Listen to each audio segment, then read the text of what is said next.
Layo pa yung Pasko. Pero I'm so excited na. Dahil sobrang busy ko nga, wala na akong time magbalo. Pero gusto ko talaga magbigay ng gift sa family ko. Super busy nila kahit weekends, kaya deserve nila to. Hi! Bryce!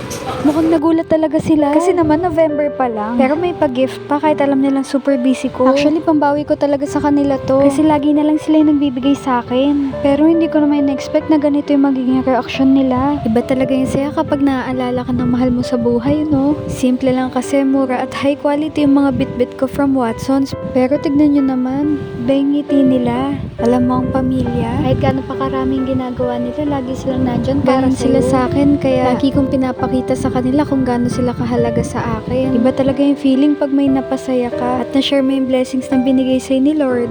O ikaw naman, pasayahin mo rin ang loved ones mo.